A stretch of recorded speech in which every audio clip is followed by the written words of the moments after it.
We'll chant Om 3 times, followed with the invocation shlokas.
सहनाववतु सहनौ भुनक्तु सह वीर्यं करवावहै तेजस्विनावधीतमस्तु मा विद्विषावहै ॐ शान्ति शान्ति शान्तिः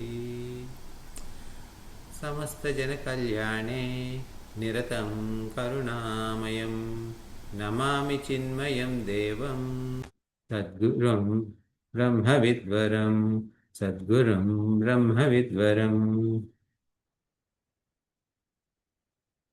So,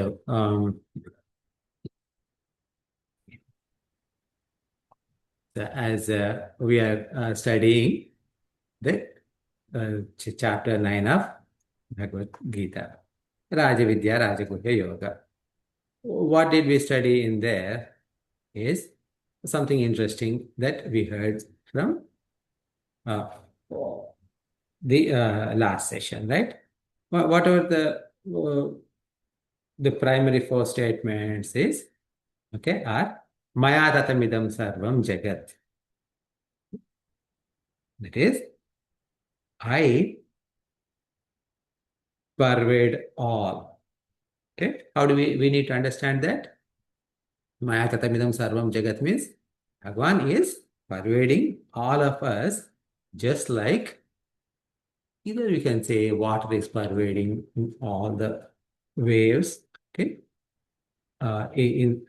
and in the absence of Bhagavan, there is no world. That is okay. And then he says, Matstani Sarva Bhutani. That means all bhutas, okay, all jivas are within him. Okay, just like, again, if you have taken the example of water, it's like all waves are in water. In the same way, all of us are within Brahman, because there is nothing outside of Brahman. Okay, so and then he also says, however, nacha aham tveshu avasthitaha. I am not in them, meaning even though Brahman is within us, okay, I am born. If I am born, does it mean that Brahman is born with me? No. I became old. Does it mean Brahman has become old? No. I become sick. Does it mean Brahman became sick? No. I die. Does it mean Brahman dies? No. So that means what happened is that no matter what happens to this body, me as in, like, when I'm identifying myself with this body, okay, this body, I'm talking about both Sthula Sharira, Sukshma Sharira, Karma Sharira, that is bodies at the level of physical body, causal and subtle body and causal body. In all of these levels, whatever happens to this body or this world, Brahman has got no change. Okay, he's not impacted by any change. So we say, right? Say, for example, if you look at, if you go to a movie and in that movie, it is raining. Just because of the rain in the movie, the screen is not going to get wet. Just because there is a fire in the movie, okay, in the movie that is not in the movie theater, okay, the screen is not going to get burned. So in the same way, Bhagwan is in and through all of us, yet he's not going to impact it because he's at the most subtlest level that that is not going to be impacted by any of us. Now, all of these three statements are based in what? Based on our viewpoint. Our viewpoint as in like a jiva's viewpoint. Because for me, as a jiva, I understand that I am, like my belief is that his body is real, the world around me is real. Hence, this is a relationship between this me, the world, and the God. But then in the fourth statement, he gives the highest transcendental reality, which is Paramarthika level. What he says is Nachamasthani Bhutani. They are not in me.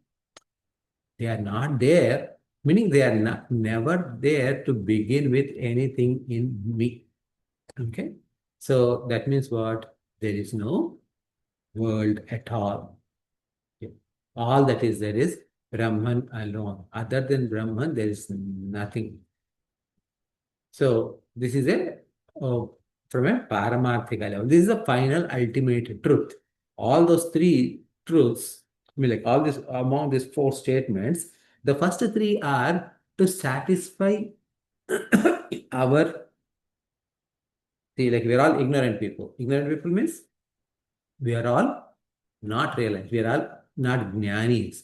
Because we are not jnanis, we are in ajnana. We continue to perceive that the world is real and I am me as individual jiva is also real.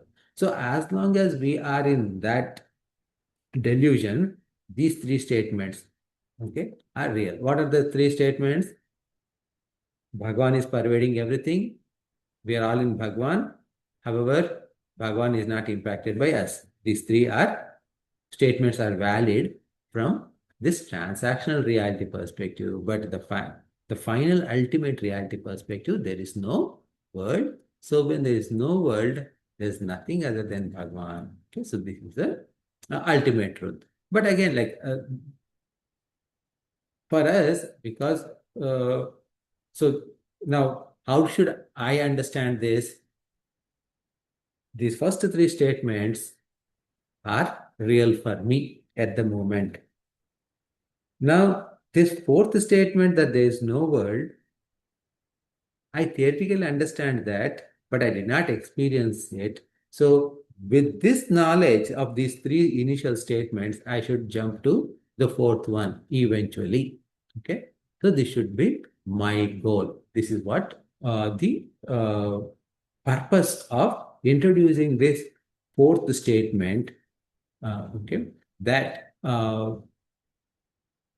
Nachamasthani Bhutani. So, for us as seekers to understand, to give a glimpse of what is going to come finally, what is going to be the final reality. Okay, so this is what we covered so far. So, any questions based on what you heard so far?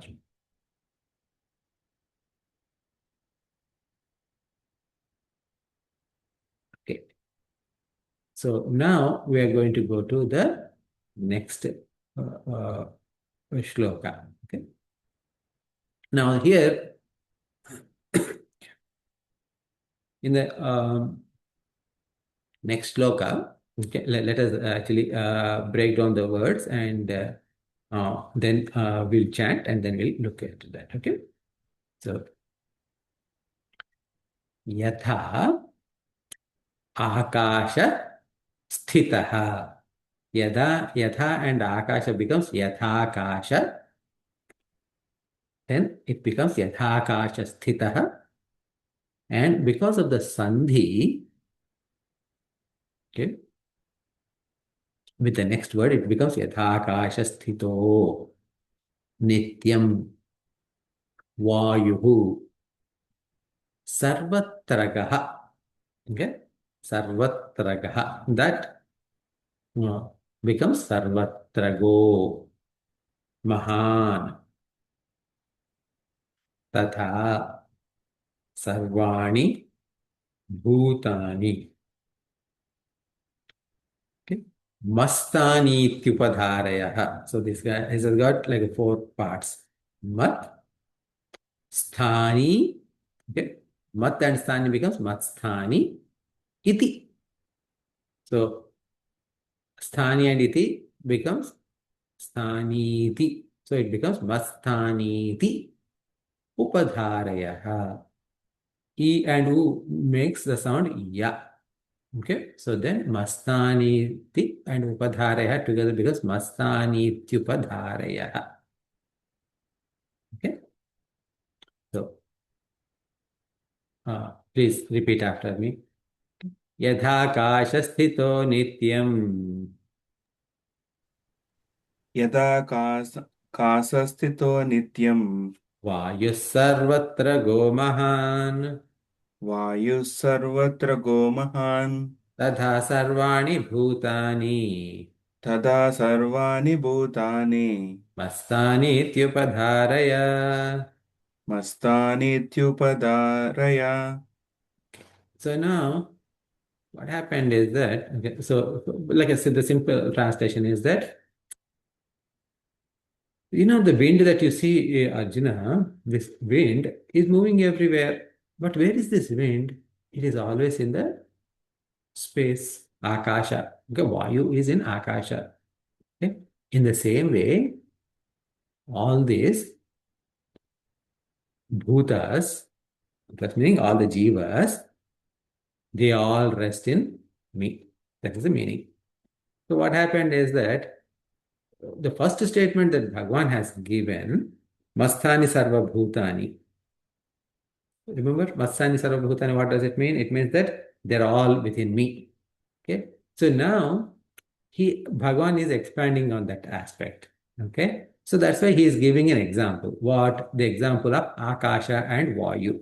Akasha is space and Vayu is uh, air. Okay. Now, Akasha, the name Akasha, right? Akasha is space, right? So, comes because of it gives avakasha. Avakasha means accommodation. Okay, it gives accommodation. Okay, it gives the possibility for anything to exist in it. Okay, so that is akasha, and within that akasha, this vayu, it moves, it sways, it exists, etc. Okay, now even though wind moves, it has to have a place to exist. Okay, it has to have a substratum for it to exist and stay put. Right? Say, for example, like in a car tire, depending on the car, right? Your car tire may require 35 psi versus 40 psi versus 45 psi air. Okay? Now, this basically the amount of air that is pushed into that car tire, right? Okay, so in a tire that can take 40 psi, okay, is a optimal.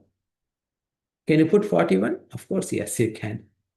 42? Yes, actually, like if you in a 40 psi tire, if you put 42 or something like that, um, it starts expanding. It cannot sustain that additional air in there, right?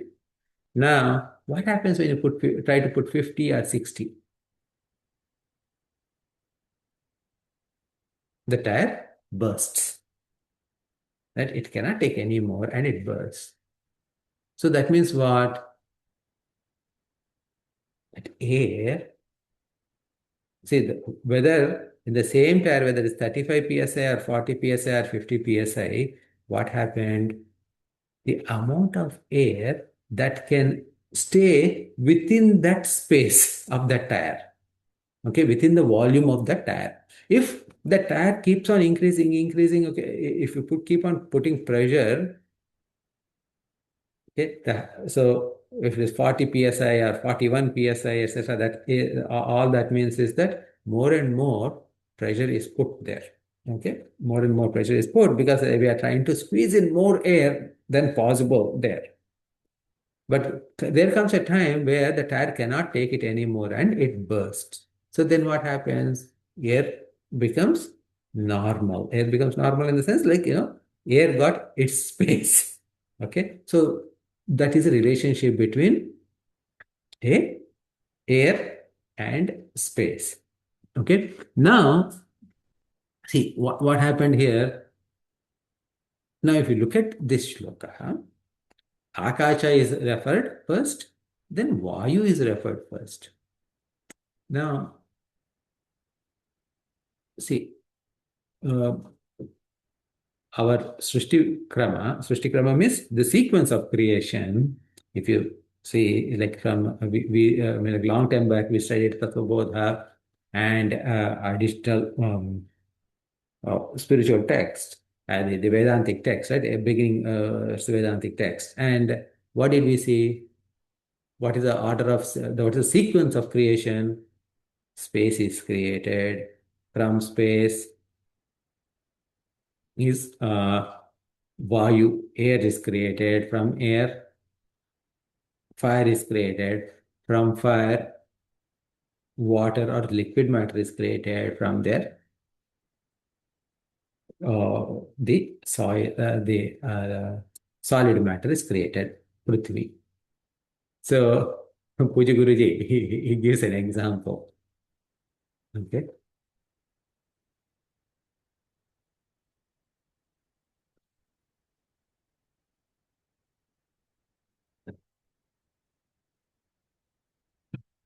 See, if now imagine a child wants to play. Okay. Now, when he wants to play, what happens? Let us say he's playing with mud. Okay. So when if he's playing with mud, he wants to make a doll out of mud. Now, when you want to create a, a figurine with mud, can he create just like that? No. He needs to add some water so that it all binds. Now, once he creates something, okay, then what does he need to do? He needs for it to stay stuck like that, he needs to put it in sun or put it like heat it a little bit. Okay. So, and as part of heating, we need air to sustain this fire. And where is it all there? It is in space. So this is where you see the creation, right? I mean, you need the mud. Okay, mud meaning Prithvi, then Jala, water, Agni, fire, Vayu, air, and Akasha, space. So now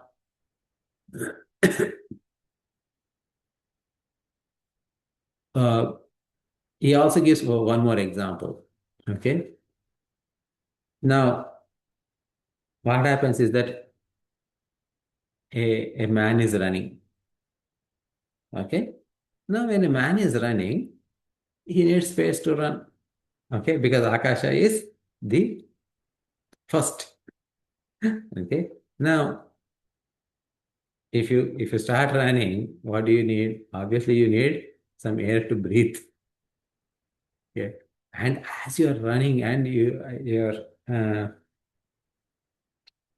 breathing harder and harder, what happens? Your body heats up. And from the heated body, what happens? Sweat starts coming. And that sweat, when it dries, it becomes dirt particles on your body. So again, see, from Akasha, air, inhaling Vayu, from there you generated fire, okay? From there came sweat, which is liquid, and that turned into solid matter. Okay. So this is another, I mean, these are the simpler ways to understand, remember the sequence of creation. Now, this is what we call as Kramasrushti. Kramasrushti means sequential creation. Okay. But our Upanishads also talk about something called Yugapad Srishti. Yugapad. What is this Yugapad Srishti? Yugapad Srishti is that everything is created at once. How is everything creation of everything possible?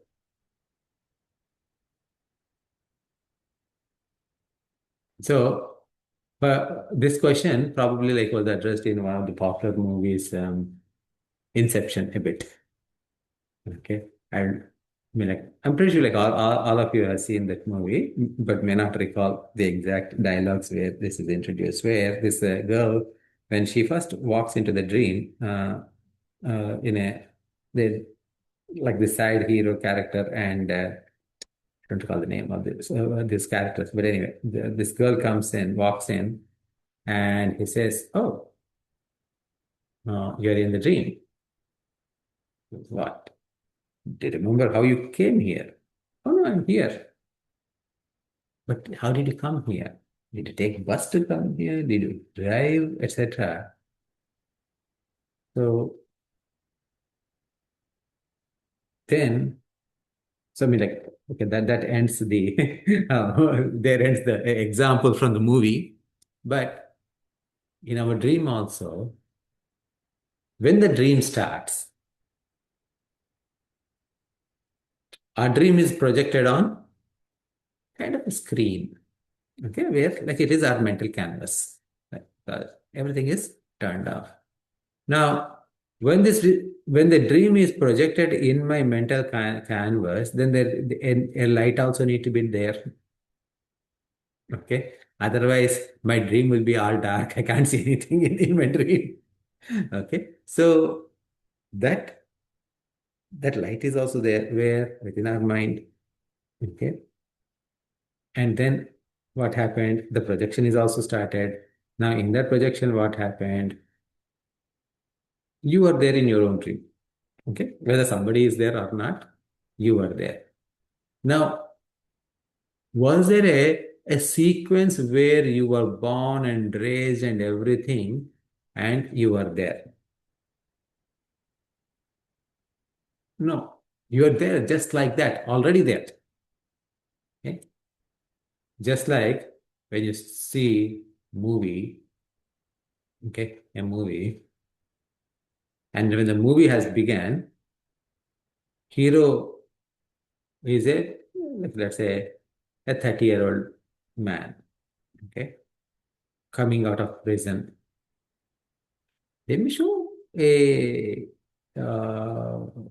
a flashback or a background story later, but right in the beginning of the movie, when that movie started itself, okay, it is not like they constructed that prison and then this hero went into the prison and all of that. No, like in the very first scene itself, the door of the prison opens and he is coming out. So everything and anything and everything that happened before is immaterial. All of that is created simultaneously in one shot, whether it is a movie or whether it is our own dream.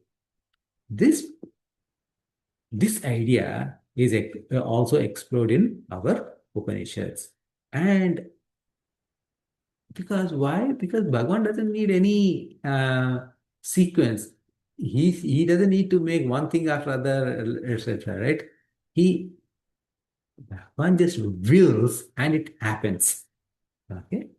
So, and then the entire creation will come into play.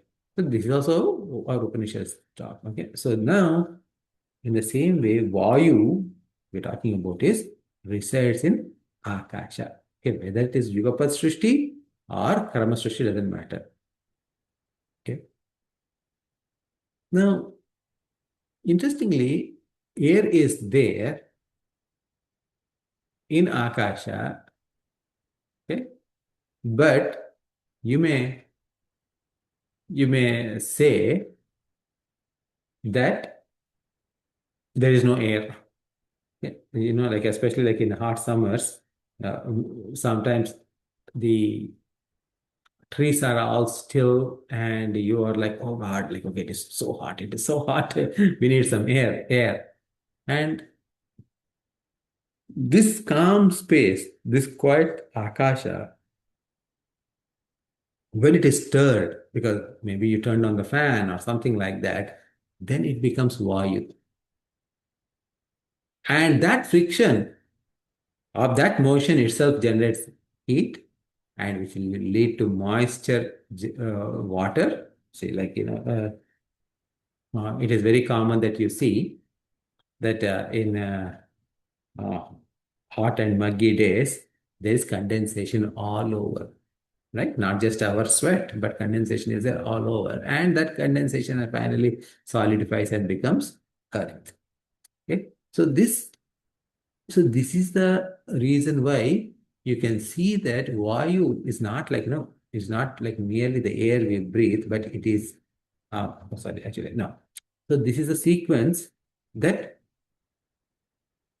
Mahatmas have envisioned and understood that, okay, so this is how the Srushti Krama has started, or the sequence of uh, the creation has happened. Now, when we also say Vayu, it is not just merely the air we breathe, but it can also brings smells, okay, and it can also bring sound to our ear, because they say, right, that sound cannot be heard through vacuum or something like that, right? And all of that, right? So because vayu, the term vayu also means va gati gandhanayoho.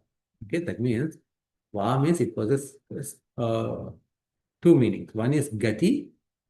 Gati means movement.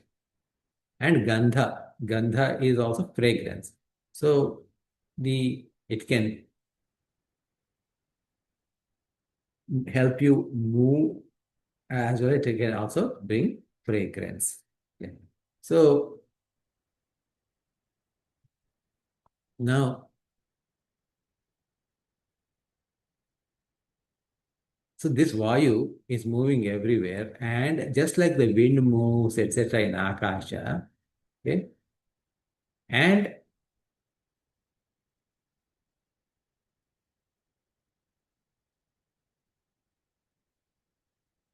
now when Vayu, you can also say that air is there. You can say air is not there. Okay? Like say like when there's no fan or something, right? You can say that air is not there. And then when fan is turned on, you can say air is there. So this idea is called as both existence and non-existence within the substratum. Okay, what is the substratum here? The space is the substratum in which air is there, air is not there. Okay? So this is what they call it. When air is there, it's called as bhava. When non-existence of air, we are calling it abhava. Not specifically about air, but existence and non-existence, or the perception of existence and perception of non-existence, is called as bhava and abhava. And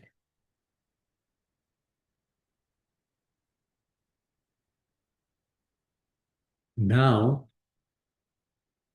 from the ultimate transcendental reality perspective, are we there or are we not there?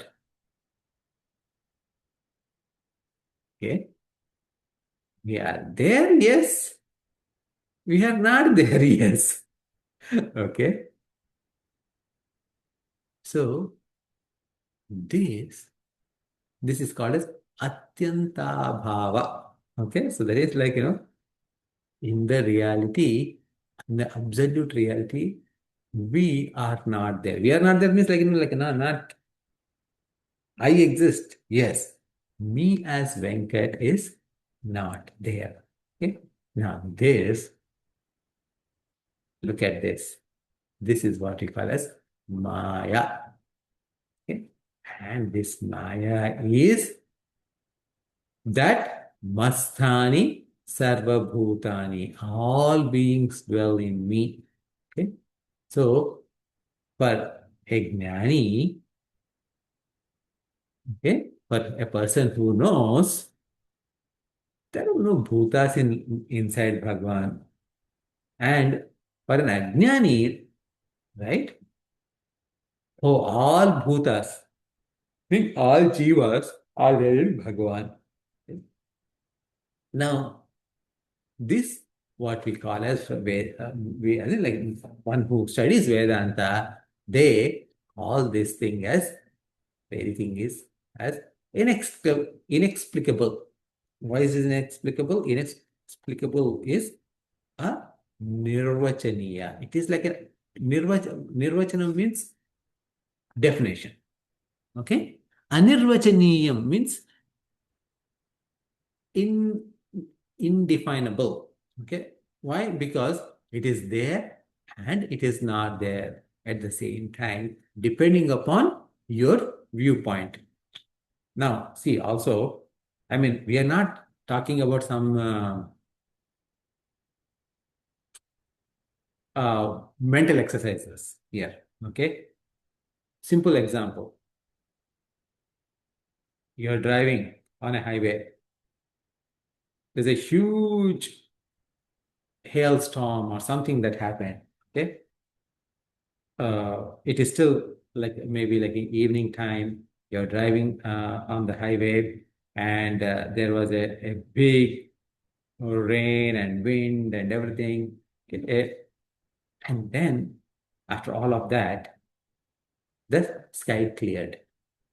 Now, when the sky cleared, what do you see in such time is a big, beautiful rainbow that you are going to see. Okay, end to end. Okay, so you are like that. Imagine like you are somewhere. I mean, like in Boston area, it's all like rocky places. So there's never a a flat land. But somewhere in the Midwest, imagine, okay, in Midwest, you're driving on a highway, and then like all you see is what do you call this grass other than grass or a thing. There's nothing there, and there the horizon is so huge, so big, and in that horizon you see a huge rainbow, end to end.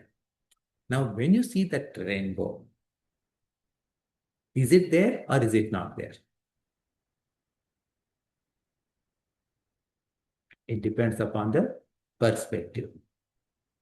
Because there's nothing there that is actually seven colored one that is going from one corner, I mean like one end of the horizon to other end of horizon. Because if it is there, someone should someone should be able to take a plane or something and go and cross through that.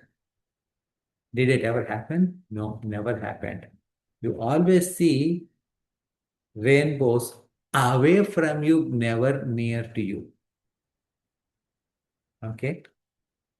So many rainbows have appeared all over the world since the time immemorial. Okay. Except for in like our Bollywood or Telugu movie films, songs. Did anyone actually go touch rainbow? No, nobody. Okay. So is it there or is it not there? I am actually seeing, I'm perceiving it. Yes. But is it there? No, it is not. Okay, because if it is there, it should always be there. Someone should be able to go touch it. The same way, this anirvachaniya, that we are there as jiva bhutas, is valid only from jiva drishti, not from brahma drishti. Okay, so this is the idea. Okay, why? This is because this is Maya. Okay, this Maya is cannot be so is okay. The interesting of the definition of Maya is that it cannot be understood. Okay, we cannot understand it because if you understand, it is not Maya. That's all. So this Maya is the one, it makes the actual sentient entity in us, the Chaitanya in us disappear, and it turns our attention to the inert part of us, inert part of the world, okay? And it makes that the inert is actually functioning, okay? Inert is actually has sentience. Why? Because you look at someone and you say, this person is alive, okay? This person is moving, this person is walking, talking. The reality is that body is made up of Prithvi, earth, okay? Because that body is made up of earth. Earth means what? Okay, the food that, everything that you eat is earth only. Okay, the modification of earth is only that we eat, whether we eat vegetables or whether we eat meat, because the meat in turn is comes from some animals which in turn ate some vegetables or some vegetation. So at the end of the day, all of that is earth. So that earth is what, like, that inert earth is what this body is. And this inert body, when it is talking or walking, we say that he is sentient, etc. But the sentiency is not in the body. It is not even in the mind. Okay? The sentiency is the principal operating factor. Because of that, this inert body is appear to be moving, appears to be talking, etc. But we, our focus is not on that sentiency, okay, which is propelling all of this to make it happen. Rather, we got enamored by this moving body. Okay, we say this person is so beautiful. Okay, that person is tall, this person is short, based on what? Body alone. Okay. So that Maya is the one that is actually like making what, like if you go to any or Disney, or even like actually not even Disney, like I mean into summer months you go to Boston downtown area in what is that place? Not Fenway, Faneuil Hall. Okay, you'll see a lot of people who do magic. Okay, what is the basis of magic? Simple. The magician does two things. I mean, like, like he does all the magic. How does he do the magic? He redirects our attention to something that is not there from what is there. So he can change what is there. And then when he brings back our attention here, it is already changed, and we think that it magically disappeared or magically appeared. We all know that there's no such thing as magic. Okay, it is all his capability. What is magic? Is his capability to divert our attention to something that is not there. Okay, and taking away our attention. Okay, so basically, like when he diverted the attention, two things happened. There's real, there's unreal. So he took our attention away from reality and moved our attention to what is unreal. This is what Maya does. Okay. So that's why the magicians in our Indian language is called Mayavis. Okay. Because they are also like Maya. Okay. And so this, okay, यथाकाश स्थितः नित्यं वायुः सर्वत्र गमहान् तथा सर्वाणि भूतानि मत्स्थानि इति उपधारय. Okay, so just like in the akasha, vayu is sitting and it is going everywhere. Okay, in the same way, all bhutas are within me. Okay, and they are resting in me. Just like the Vayu, when it is there quietly, it was resting in Akasha. So, this is what the impact of this shloka. So, that means anything and everything that we are in Him, and we appear to be there, but in reality, we are not there. Okay. So, any questions on this before we go to the next shloka? Like, so far, we have been learning to see how we can see God within us, right? Mm-hmm. Like Brahman. And then we're also saying at the same time, like we are a part of Him. Her. Mm-hmm. I always get stuck on this concept where there's like, it always appears to me like there is something else beyond us, because it says now that we are all in Him. What is that Him again, right? And when we say He is in us, we are trying to see the God within us, but then now we are saying we're all in someone else, something else. Mm-hmm. And then it all destroys it. It's all Maya, I understand, but then it just gets confusing to me. Like sometimes like we say He's in us and sometimes we say we are in someone else. Is what it sounds to me. Okay. Who are we trying to reach is what I feel. I mean, He's within us. That's what I've been hearing all along. Like, see that Brahman, He is within you. Right? So now we're saying you are nothing. You're just you're just an illusion or a Maya, and someone else has you in Him. So I don't know. So again, as I said, right? If you look at rainbow, okay, how many colors are there in rainbow? 7. Vibgyor, we say violet, indigo, blue, green, yellow, orange, red. So where is the red color? in between or last color. Yeah. Okay, it is in the rainbow. Mm-hmm. Now, the thing is that how did rainbow form? God, some light. Because of refraction of light. Yeah. Mm-hmm. Okay, refraction, and not just refraction, but the light split into 7. Now, what was the color of that light before it split into 7 colors? White. Huh? White. Is it white as in like Milky Way? No. Huh? It's no color or white color, you can say. It's just the ray of light that it is colorless.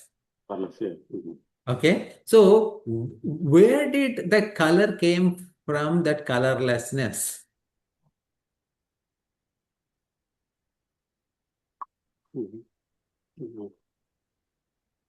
Now, now the question is that as soon as whatever that diffraction, I think is the right word, right? Not refraction, but diffraction, I believe. I don't remember. Refraction seems to be right. Okay. Yeah. No, okay. So, okay, we forgot all our basics. Prism experiments. Yeah. Okay. Yeah. So anyway, so when that light split, okay, so if you remove the source of that light split, what happens? All the seven colors disappear, right? So where did the seven colors come from? From that colorlessness. Okay. Now, if you actually go take that light and examine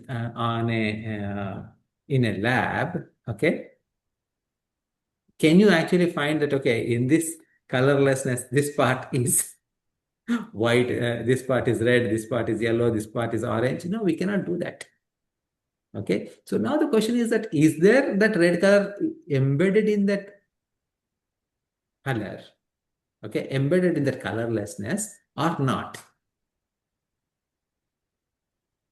Now, in this example, imagine you are red color, Bharat is yellow color, I am orange color, okay, J is violet, right? So now, and then that colorlessness is Brahman, okay? Then do we exist in Brahman or we don't exist in Brahman? I think what I'm pointing to is that we're still talking about some source. So the light source, right? We're all reflections. We are all different colors, but there is something else on the right side that is causing all this, right? So I'm That referring to alone, see, understand, yeah. this source is not different from this effect, okay? It is the same light that is there. It is not like that light. Okay, don't think the light as like a light bulb or something that is actually created. Okay, Yeah. so the same light wave is appearing as seven colors. Just Okay, illusion. Okay. okay. So now the question is that, is red color there or not? With respect to this light, okay, so don't go into other red colors Yeah, like, yeah. no, I painted my wall red color. No, okay. So like a John's background, Jay's background is a red color wall. Okay, so we won't count that. Okay, so is that red color in that colorless light or not? It is. Just that we can't see it. Okay, so the thing is that if you think that that red color is part of that yellow, I mean, so of that colorlessness, then that means what? Mastani sarva bhutani. We are all as jivas, we are in that colorless. Okay. Just like all those seven colors are there in that colorless light, we all jivas are in Paramatma. Where are we there? We are embedded in that only. Because see, the thing is that you understand that that light wave that is coming through the prism before is the same light that is coming out. It is not like when the one light came here and it stopped and something else started coming out on the other side of the prism. Okay, so it is the same light. So all those seven lights are in there. Okay, all the seven colors are in that same light. And then what happens is that eventually they merge back into the same colorlessness. Okay, so in that way, what we call is there is Srishti. Okay, so the moment that the splitting of the seven colors happened, okay, we call it as Srishti. And when those seven colors merge back somehow, and then like it becomes same white light, okay, white light as a colorless light, then we call it as Laya. Okay, during that little portion where it is there, that is we call as Sthiti. Okay, so now Jivas are created, jivas existed, jivas merged into the light. Okay. Now, if you say this, where is the splitting of light and all of that? That is all just optical illusion. Okay. If you say there's never a red color to begin with. Okay. In which case, there is no bhutas at all. Okay. Now, is that white light, the colorless white light, is it part of red color or not? Okay. It is in and through there in all of those red, all of those seven colors, right? Violet, indigo, blue, green, yellow, orange, red. Okay. It existed inherently in all of them, because in the absence of that colorless light, these would not have existed. So that's why we say Bhagwan exists right within us. Yeah, well, that makes sense. Hmm? That makes sense. Yeah. Yeah. I mean, I'm still So now we are puzzled. in Bhagwan. So see, the thing that so what is happening? We are in Bhagwan.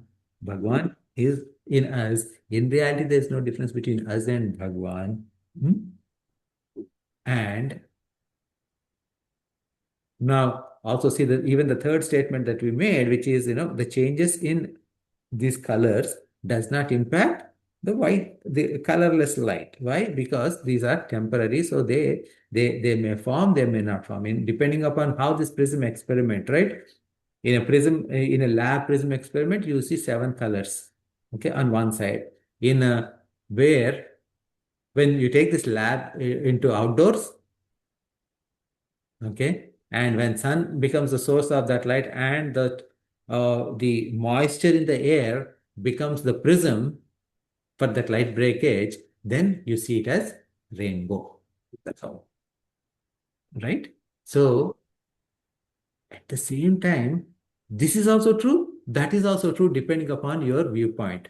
If I am not ready to give up my individuality as Venkat because I'm scared what will happen to me if I surrender to the colorlessness in, okay, if the red color is worried about,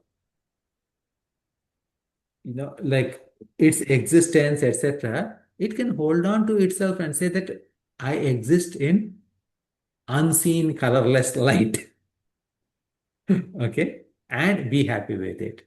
Or if green color thinks that there's no difference between me and colorlessness, I am part of that. Okay, I am born out of it and I go back into it. What difference does it make? I don't have any independent existence. When that thinks the absolute reality is colorlessness alone, then it need not worry about whether, what kind of shade of green it is, because even in green color there are, like, 100 different green colors are there. Okay, you need not worry about all of those kind of things. So that is the point that it is trying to make, is that you as an individual don't have to worry about any changes that are happening in you or around you, because whatever you think that the changes that are happening in you are happening within your subtle body, which is different from you. It is happening at your body level, which is different, physical body, which is different from you. It is happening, they're happening at the world level, which are different from you. Within you, the core you, there is no there are no changes. There's absolutely you and you alone. Okay. This is the primary idea of this explaining these 4 things. Because why do we start saying that Bhagwan is somewhere else? Okay, because that is our starting point. As a ignorant person, as a layman, I think that, I am different from everybody else. So whoever is creator must be different from me. And the idea is that this whole world is huge. Okay, this whole world, this whole universe is huge. So the source of this must be bigger than the universe. So that is why even the term Brahma, all it means Bruhatvat Brahma, whatever is the huge thing, that is Brahma. Okay. And now what you are saying is that if there is something else other than Brahma, then Brahma is a created entity. Okay. Because it is a created entity, then the creator is different from Brahma. Okay. So whichever is non-created entity, that is the only Brahma. Okay. Uncreated entity, that is there beyond time. That alone can be Brahma. Now, if something is coming from Brahma, it cannot go and stay outside of Brahma, because there's nothing outside of Brahma. So whatever creation must happen within Brahma only. So that's why we are saying that we are in Brahman. Okay, we are in him. And there's no other material other than Brahman to make this creation happen. So we are made up of Brahman only. Okay.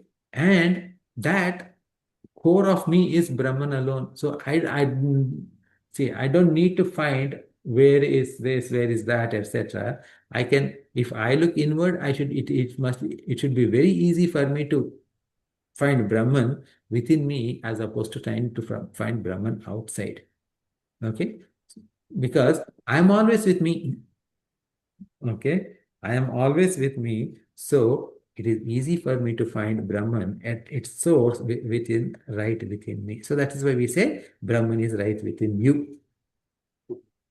Okay. So you are in Brahman, Brahman is within you, and all of these changes that are happening in us, are there really any changes happening in Brahman? Brahman is changeless. So whatever changes that are happening are apparently happening, but not really happening. Okay. So this apparent happening, what we call as vivarta. Okay. Vivarta means change appears to be there, but it is not there.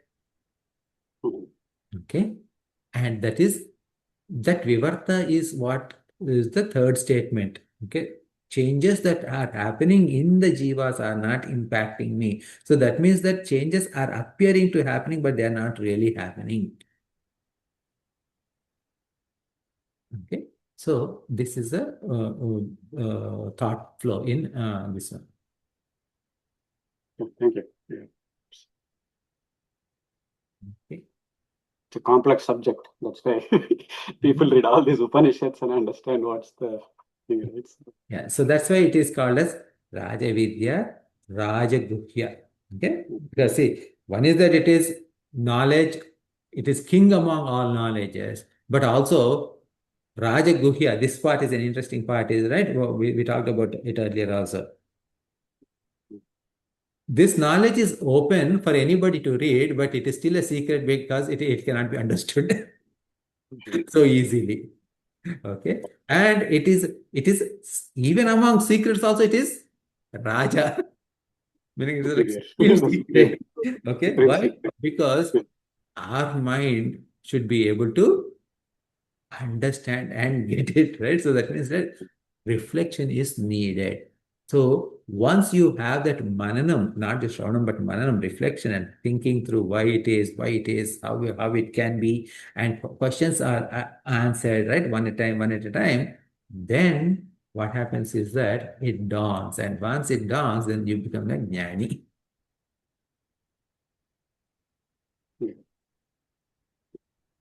Thank you. Okay, thank you. So shall we conclude then?